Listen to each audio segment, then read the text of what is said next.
জংলার হরিণী শিকারীর হাতে বন্দী হয়ে পড়ে আছে। সুতার জাল, মোটা সুতার জালের মধ্যে সাগর থেকে জাল দিয়ে বড় বড় মাছ ধরে না, শিকারী দুই পাহাড়ের চিপায় সুতার জাল পাইটা ওই জংলার মধ্যে লাঠি দিয়া বাইরেতেছে। লাঠির বাড়ির আওয়াজ শুনে হরিণ তো একটা দুই পাহাড়ের মাঝখান দিয়া দৌড় দিয়ে গিয়া সুতার জালে আটকিছে। যত নড়াচড়ি করে ততই জাল পেছায়। শিকারী দূর থেকে খুশি মুস্কি মুস্কি হাসে, রে হরিণী আর দৌড়াদৌড়ি করিস না, নড়াচড়ি করিস না, বন্দী হয়ে গেছো। ভালো করে পেঁচাইয়া শিকারী শেষরাইয়া কিতাব লেখে। আলগাইতে পারে না ভারী বেশি, হরিণটা মোটা তাজা বেশি ছিল বিদায় শেষরাইয়া নিতেছে। হরিণী শেষরাইয়া নিতে যাইয়া গো এই পাথরের কণাই লাইগা হরিণের সমস্ত চামড়াগুলো ছিলা রক্ত বাহির হইতেছে। হরিণ গাছের গোড়ায় যখন জালটা দিয়ে বেঁধে রাখলো, হরিণ চোখের পানিগুলো ছেড়ে ছেড়ে কাঁদতেছে। একটু পরে দেখা যায় দয়ার নবী মায়ার নবী এই রাস্তা দিয়ে আসতেছে। আল্লাহু আকবার বলুন।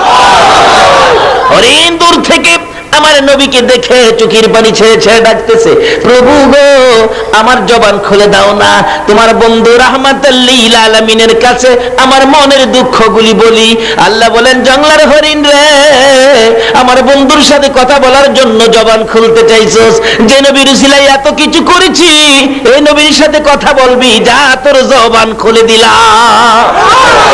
যে নবীর পক্ষে গেলে জংলার হরিণের জবান পর্যন্তই আমার আল্লাহ খুলে দেয়। বলুন এই নবীর পক্ষে গেলে আমরা লাভ হবে না লস হবে? কাছাকাছি আসার পরে হরিণ ডাকতেছে, প্রভু গো আপনার বন্ধু এসে গেছে, জবানটা খুলে দেন না। আল্লাহকে যা জবান খুলে দিলাম। হরিণ ডাকতেছে, প্রভু গো আপনার বন্ধু আইছে, কথা বলি। প্রথম সালাম দিলেন, আসসালাতু আসসালামু আলাইকা ইয়া রাসূলুল্লাহ। নবী কই কি আশ্চর্য, হরিণ সালাম দিতেছে, কি ব্যাপার হরিণ? বিপদে পড়ে গেছি, শিকারীর হাতে বন্দী। দেখেন শেষরাই আনতে যাইয়া আমার চামড়া ছিলাইছে, রক্ত বাহির হইতেছে। নবী গো এটা তো সাধারণ দুঃখ, এর চেয়ে বড় দুঃখ, মাত্র 2টা বাচ্চা প্রসব করেছি। সকালবেলা ওই পাহাড়ের কিনায় জংলার কিনারে বাচ্চাগুলো রাইখা ঘাস পানি খাইতে আসছিলাম, এখন শিকারীর হাতে বন্দী। আল্লাহ নবী গো আমার বাচ্চা 2টা না খায়া মরে যাবে, হুজুর যদি দয়া করে একটু সুযোগ আমার দিতেন, আমি জীবনের মতো বাচ্চাগুলো দেখে আসতাম, আর একটু দুধ বাচ্চাদেরকে জীবনের শেষ খাওয়াই আসতাম। আমার নবী তোর দয়ার নবী, সকল সৃষ্টির জন্য যিনি করুণা। নবী ডাকতেছে, হরিণী ঠিক আছে যাও, জালের পেট ছোটায়া যে গাছের মধ্যে বান্ধা ছিল এই রশিটা, এই জালের সুতাগুলি নবীজি হাতে নিয়ে দাঁড়াইয়া রয়েছে। হরিণ তো দৌড় মারছে। কিছুক্ষণ পর শিকারী হাজির। আমার হরিণ কোথায়? বাবারে তোমার হরিণ তো ছাইরা দিছি, কিছুক্ষণ পরে হরিণ আসবে। ওই লোক এটা কোন পাগল? শিকারীরে বলতেছে জাল দিয়া পেঁচাইয়া হরিণ ধরতে পারি না, আর হরিণ ছাইরা দিলে হরিণ আসবে, এটা কোন পাগল কি কয় রে? আচ্ছা আপনাদের ধারণা কি যিনি হরিণ ছাড়ছে ফিরা আবার আইবনি? আসতে কইলেন যে আইতো না। হরিণ দৌড়ে গেছে, যা দেখে বাচ্চাগুলি সারাদিন না খাইয়া থাকতে থাকতে একবারে ছোট বাচ্চা দুর্বল হয়ে পড়ছে। বাচ্চা 2টার সামনে গিয়ে দাঁড়াইছে, চোখের পানিগুলি হরিণীর পড়তেছে। বাচ্চা জিগায়, মা মা এত দেরি করলা যে, তোমার শরীরে রক্ত দেখা যায় কেন? কে মারছে তোমাকে? কোন জায়গায় বিপদে পড়ছো? মা হরিণী কান্দে। ও বাচ্চারা শোনো, প্রশ্নের পর প্রশ্ন করো না, সময় নষ্ট করো না। শিকারীর হাতে বন্দী হয়েছি, দুধ খাবি নি রে, জীবনের শেষ দুধ আমার কাছ থেকে খেয়ে দে, মা বলে ডাক দিবি নি রে, জীবনের শেষবারের মতো মা বলে ডাক দিয়ে দে। বাচ্চা দুটো জিজ্ঞেস করে কারণ কি? রে বাচ্চারা কারণ জিজ্ঞেস না, তোদের মায়াই রে একটু দুধ খাওয়ানোর জন্য রাহমাতাল লিল আলামিনের হাতে রশি লাগাইছি। বাচ্চা 2টাও আমার নবীরে চিনে। বলুন হরিণের বাচ্চাও নবীরে চিনে কিনা? হরিণের বাচ্চা হইয়াও নবী চিনে গো, কিন্তু উম্মত হইয়া নবী চিনি না। একটা হরিণের জন্য নবী করো না, কিন্তু নবীর পক্ষে গেলে, নবীর পক্ষে না গেলে না। বাচ্চা দুইটা ডাকতেছে, মা এত দেরি করলা যে? বাবারে বিপদে পড়েছি, নবীজির হাতে রশি দিয়া তোমাদেরকে দুধ খাওয়াইতে আইছি। বাচ্চা দুইটা ডাকে, মা গো নবীর সাথে বেয়াদবি কইরা আইছো, আমরারে দুধ খাওয়াইতা? মা, না খাইয়া জীবন দিমু, তোমার দুধ খাইতাম না। বাচ্চা হরিণ চিনে, কিন্তু আমরা উম্মতের মধ্যে চিনে না।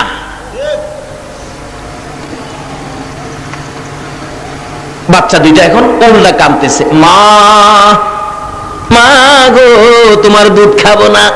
যেই নবী না হইলে জগৎ হইতো না, এই নবীর সাথে বেয়াদবি করেছো, তোমার মতো মায়ের দুধ জীবন যাবে, আমরা খাবো না। বাবারে তুই কি করবি? মা চলো যাই, নবীর সামনে যাই, নবীর একটু দেখবো, নবীর কাছ থেকে বেয়াদবির ক্ষমা নিব, তারপরে আমরা তোমার দুধ খাবো। তো চলো যাইতেছে। এই দিক দিয়ে শিকারী বলেন, কি ব্যাপার, আমার হরিণ কই? বাবারে একটু থাকো, অপেক্ষায় থাকো, কিছুক্ষণ পরে হরিণ ফিরে আসবে। আশ্চর্যের কথা, হরিণ ছাড়লে আবার ফিরে আসে নাকি? করে আসবে, না আসা পর্যন্ত আমি এখানে আসি, তুমি চিন্তা করো না। এটা যদি না আসে, আমি আরেকটা ধৈর্য আমি তোমারে দিব। নবী ডাক দিলে হরিণ আইবনি? কয় না দি।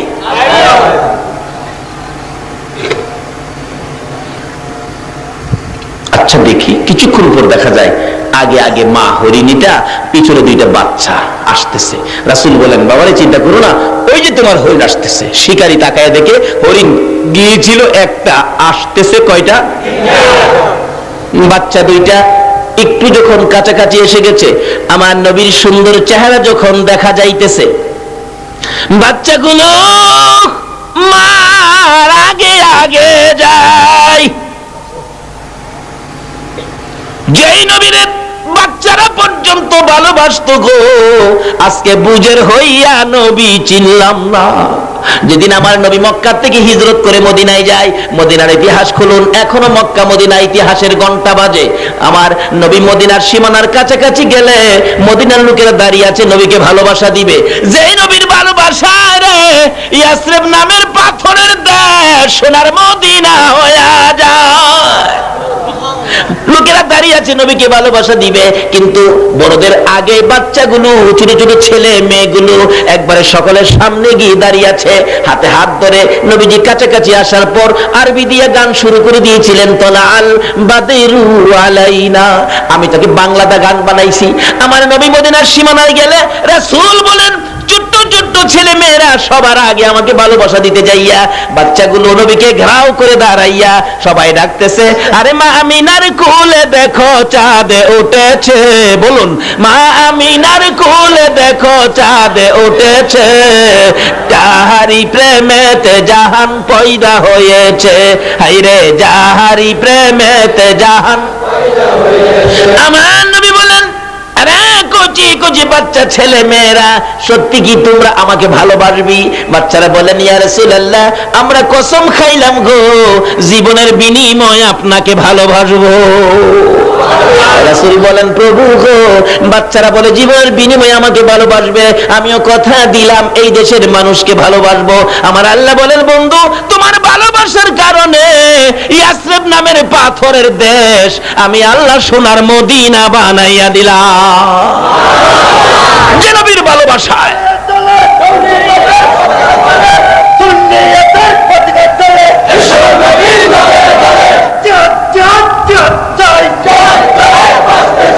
আসুন আগে বাড়ি।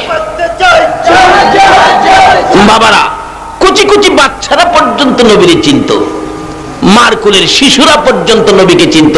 আজকে আমাদের কোন ভূতে ধরছে নবীকে নিয়ে ধাক্কাধাক্কি করি? হরিণের বাচ্চাগুলো মার আগে আগে দৌড়ে যাইয়া একবারে নবীজির পাও মোবারকে পড়ে ডাকতেছে, আল্লাহর নবী গো, ও দয়ার নবী, মা বেয়াদবি করেছে, মাফ করে দেন, না হয় আমরা মার দুধ খাবো না, জীবন দিব, দুধ খাবো না। বড় হরিণ কাছে দাঁড়ায় রয়েছে। আমার নবী ডাকে, ও শিকারী দেখ, হরিণ গিয়েছিল একটা, ফিরে আসছে তিনটা। আল্লাহু আকবার। শিকারী, এবার বল কোনটা নিবি রে? বড় হরিণ নিবি না বাচ্চা হরিণ নিবি? না, যিনি হরিণ একটা ছাড়লে তিনটা আসে ওনাকে নিবি। অর্থাৎ হরিণ নিবি বড়টা না বাচ্চাটা? না, নবীকে নিবি। শিকারী বলেন একবার হরিণের দিকে চাই, আবার বাচ্চার দিকে চাই, আবার আমার নবীর সুন্দরী চেহারার দিকে চাই। অবশেষে ডাক মারলেন, যেই নবী একটা হরিণ ছাড়লে তিনটা ফিরে আসে রে, আমি আর হরিণ নিব না, আমি সেই নবী নিয়ে নিলাম। এইভাবে রাহমাতাল লিল আলামিনের প্রচার আমার আল্লাহ সমাজে ঘটিয়েছেন। আজকে সে নবীর উম্মত আমরা রবিউল আউয়াল চাঁদে এই মাহফিলে বসেছি। আসুন দেখি আমাদের জন্য কি বাজেট, কি লাগবে, কি দরকার, সব আজকে পাবেন। আমার আল্লাহ বলেন নবীর আগমনের চাঁদে রবিউল আউয়ালে আমি আল্লাহ এমন একটা দরজাও বাকি ছিল না যে রহমতের দরজাগুলো নবীর আগমনে আমি আল্লাহ খুলি না। সব রহমতের দরজা নবীর আগমনে আমি আল্লাহ খুলে দিয়েছি। আসুন আমরা এই রবিউল আউয়াল চাঁদে সে নবীর পক্ষে স্বীকারোক্তি দিলাম, আমরা নবীর পক্ষে থাকবো। আল্লাহ বলেন আমার এই নবীর পক্ষে যারা থাকবে আমি আল্লাহ তাদের পক্ষে থাকবো। আসুন, বৃষ্টির দরকার, আমরা নবীর পক্ষে গিয়েছি, এখন দোয়া করব আল্লাহ যাতে আমাদের শুধু বৃষ্টি নয়, আমাদের জন্য যত কিসিমের রহমত বরকতের দরকার আল্লাহ যেন আমাদেরকে সব এই রবিউল আউয়ালের বরকতে নবীর আগমনের উসিলায় আল্লাহ যেন আমাদেরকে বৃষ্টি সহ সব কিসিমের বরকতের ভাগী করেন। সকলে বলুন আমিন। আল্লাহুম্মা আমিন।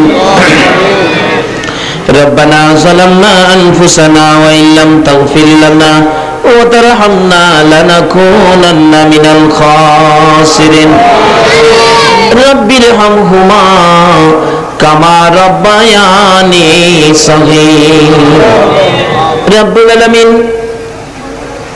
তোমার নবীর আগমনের চাঁদ তোমার আগে গোনা লাগে না। আমি যে বারবার বলতেছি দোয়া করতেছি, এর আগে আমার বলা উচিত ছিল দোয়াটা পরে তাবারুকের ব্যবস্থা আছে, তাবারুক দিয়ে দেন না লানাকুনান্না মিনাল খাসিরিন রাব্বিরহামহুমা কামা রাব্বায়ানি সাগীরা। রব্বুল আলামিন জান্নাতের বাগানে বসে জান্নাতি মেহমান লইয়া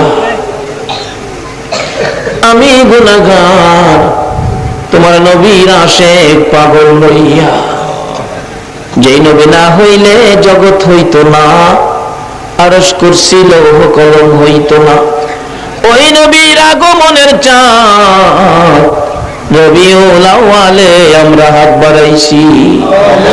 একবারে খালি হাত বাড়াই নাই, প্রভু গো তুমি যার উপর ফেরেশতাদেরকে নিয়ে দরুদ সালাম প্রেরণ করো, যাকে ইমানদার বলে ডাক দিয়েছো, ইমানদার লইয়া দরুদ সালাম মদিনা পাঠাইছি। আমাদের দরুদ সালাম গুলো পাখির মতো উড়াইয়া উড়াইয়া দয়ার নবী মায়ার নবী রওজাত হারে পৌঁছাইয়া দাও। মাবুদ ইহাকে উসিলা করে রবিউল আউয়াল চাঁদ উসিলা করে নবীর আগমন উসিলা করে আজকের মাহফিলে আমরা যারা হাত বাড়াইছি, মাবুদ রে আমাদের সকলের জীবনের গুনাহগুলো ক্ষমা করে দাও। মাবুদ জীবনে কত গুনাহ করেছি, তুমি যদি গুনার হিসাব জিগাও আমরা কেউ হিসাব দিতে পারবো না। শুধু শুধু লজ্জা পাবো গো, লজ্জা দিলে তোমার কি লাভ হবে গো আল্লাহ। কার জীবনে কত গুনাহ হিসাব জিগাইও না, কে নেককার কে গুনাহগার কাউরে কিছু কইও না, কে মেয়ে কে পুরুষ আজকের জন্য কে নামাজি কে বেনামাজি কাউরে কিছু জিগাইও না। এই মাহফিলের খাতিরে নবীর আগমনের উসিলাই আমাদের তামাম জিন্দেগীর গুনাহগুলো ক্ষমা করে দাও। মাবুদ ক্ষমা চাইলাম জীবনের গুনাহ, ক্ষমা করছো নিগো আল্লাহ। লাগবেন না আল্লাহ, ইয়া আল্লাহ জীবনের গুনাহ ক্ষমা করছো নি। মাবুদ রে ক্ষমা যদি না করো কবে জানি মৌতের চিঠি দিয়া আজরাইল পাঠাইয়া দাও, কবে জানি বড় বাড়ি বড় ঘর সুন্দর বিছানার থেকে চারজনে দৌড়ে দৌড়ে টাইনা টাইনা বাহির করবে, উঠানের কিনারে পর্দা টানাবে। ও বড়ি পাতার গরম পানি করবে, নাকে কানে তুলা লাগাবে রে, উত্তর দিকে মাথা দিয়ে শোয়াবে, জীবনের শেষ গোসল করাইয়া সাদা কাফন পরাইয়া উঠানের মাঝখানে রেখে দিবে। আদুরের সন্তানেরা ঘরের বারিন্দায় দাঁড়ায়া দাঁড়ায়া ডাকবে, বাবা সাদা কাফন পরে কই যাইবা গো। আদুরের স্ত্রী ঘরের ভিতর যাইয়া বিছানাটার পাশে দাঁড়াইয়া ডাকবে, স্বামী গো এই বিছানা খালি করে কই রওনা হয়েছ? ওই দিন আসার আগে মাহফিলে বসে জীবনের গুনাহ ক্ষমা চাইলাম, তোমার নবীর আগমনের উসিলায় তামাম জিন্দেগীর গুনাহগুলো ক্ষমা করে দাও। মাবুদ, জীবনের গুনাহ ক্ষমার আসার দরখাস্তের পর আর একটা দরখাস্ত করি, তুমি কিন্তু রাগ হইও না। এতগুলো মানুষ রাত্র 2টা পর্যন্ত বসে আছে, আমি জানি না রে কার মনে কি ব্যথা, আমি জানি না কার মনে কি দুঃখ, আমি জানি না রে কার মনে কি আগুন। মাবুদ, একটু সময় দিয়ে যদি কাছাকাছি যাইয়া জিজ্ঞেস করতাম, সকলেই একটা না একটা দুঃখ বলতো। হয়তো কেউ কেউ বলতো হুজুর আমার মা নাই গো, কেউ কেউ বলতো হুজুর আমার বাবা নাই, আবার কেউ কেউ বলতো হুজুর গো আমার মাও নাই বাবাও নাই। মাবুদ, মায়ের অভাবী বাবার অভাবী হইয়া যারা হাত বাড়াইছে রে আল্লাহ, এই মুহূর্তে ওই সকল মা বাবার কবর জান্নাতের বাগান বানাইয়া দাও। মাবুদ, মা বাবা যারা দুনিয়াতে আছে হায়াত বাড়াইয়া দাও। মা বাবা কেমন জিনিস বুঝার তৌফিক ছেলে মেয়েদেরকে দান করে দাও। ইয়া আল্লাহ, দাদা দাদি নানা নানি শ্বশুর শাশুড়ি আলিয়া ওলাদ বংশধর মই মুরব্বী পাড়া প্রতিবেশী খানদানবাসী মহব্বতী, খাস করে এলাকার জমিনের নিচে যত মোমেন মোমেনাত ঘুমিয়ে আছে সকলের কবর জান্নাতের বাগান বানাইয়া দাও।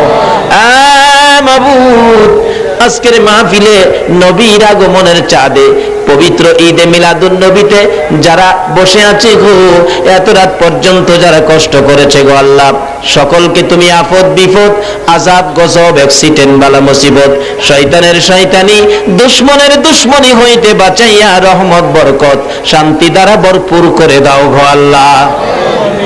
মাবুদ, আমাদের মধ্যে যারা অভাবী অভাব দূর করে দাও, আমাদের মধ্যে যারা বিমারি বিমার শেফা করে দাও। হসপিটালে যাইতে হবে এমন রোগ কাউকে দিও না গো আল্লাহ। আমাদের মধ্যে যারা ঋণগ্রস্ত আছে ঋণ থেকে উদ্ধার করে দাও। আমাদের মধ্যে যারা নামাজি নামাজ কবুল করে লও, যারা নামাজ পড়ে না নামাজের বুঝ দান করে দাও। যারা মদিনা যাওয়ার পাগল পাখির মতো উড়াইয়া মদিনা লইয়া যাও গো আল্লাহ। হাইরে সোনার মদিনা, মদিনা গেলে রে কলিজা মানে না। 2001-এ যখন হজে গিয়েছিলাম, আগে মদিনায় নিয়ে গেছে। মদিনার সীমানায় ঢোকার আগে মুআল্লিম সাহেব বলতেছেন, হাজী সাহেবরা দুরূদ শরীফ পড়ো, আমরা কিছুক্ষণের মধ্যে সোনার মদিনায় ঢুকে যাব। ঢুকে গেলাম সোনার মদিনা, শরীরটা শান্ত হয়ে গেছে। আর একটু যাওয়ার পরে ড্রাইভার সাহেব বলতেছেন, মুআল্লিম সাহেব বাসের সকল জানালা বন্ধ করে দেন।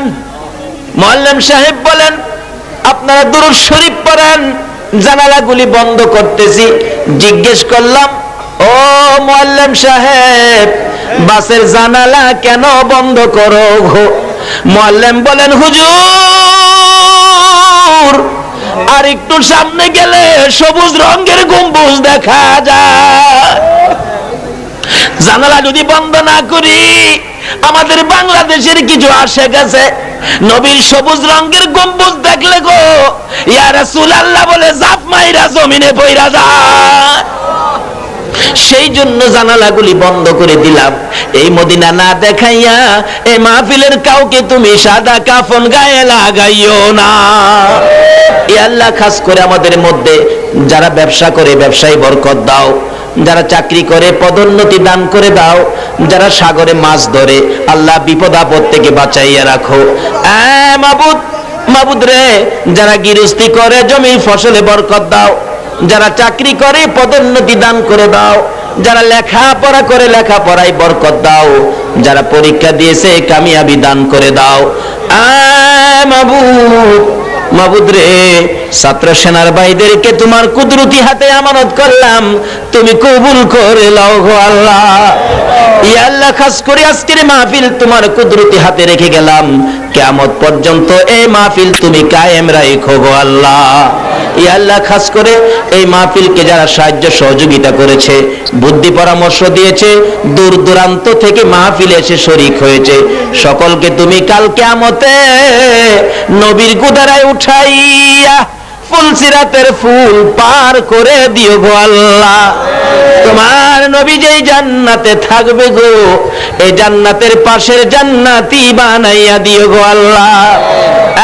মাবুদ, অনেকের ছোট্ট ছোট্ট ছেলে মেয়ে আছে, ছেলে মেয়েদেরকে হায়াত বাড়াইয়া দাও, অকালে মৃত্যু দিও না, মা বাবার কলিজায় আগুন জ্বালাইও না, ছেলে মেয়েদের মুখে এতিমের দাগ লাগাইও না, ছেলে মেয়েদের মা বাবার হায়াত বাড়াইয়া দাও।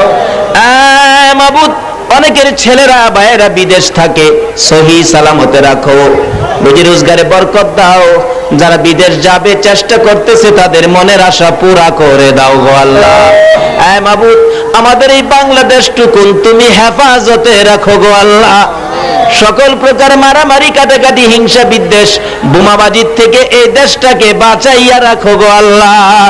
ইয়া আল্লাহ, খাস করে আজকের মাহফিলের ফায়েজ ও বরকত, আজকের মাহফিলের সবের সাদি, এই বাংলার জমিনে যত ওলি আল্লাহরা ঘুমিয়েছে, তামাম পৃথিবীর জমিনে যত ওলি গাউস কুতুব ঘুমিয়েছে, সকলের রোহে পৌঁছাইয়া দাও, ওনাদের রুহানি ফায়েজ আমাদেরকে নসিব করে দাও গো আল্লাহ।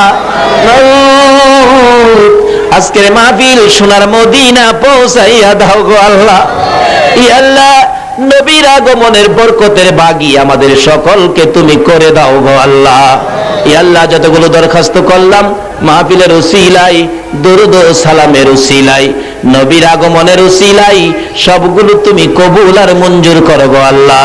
যা আলোচনা হয়েছে আমাকে সহ সকলকে তুমি আমল করার তৌফিক দাও গো আল্লাহ। ইয়া আল্লাহ, মাহফিল শেষে যারা যেখানে যাবে গো, সহি সালামতে পৌঁছাইয়া দিও গো আল্লাহ।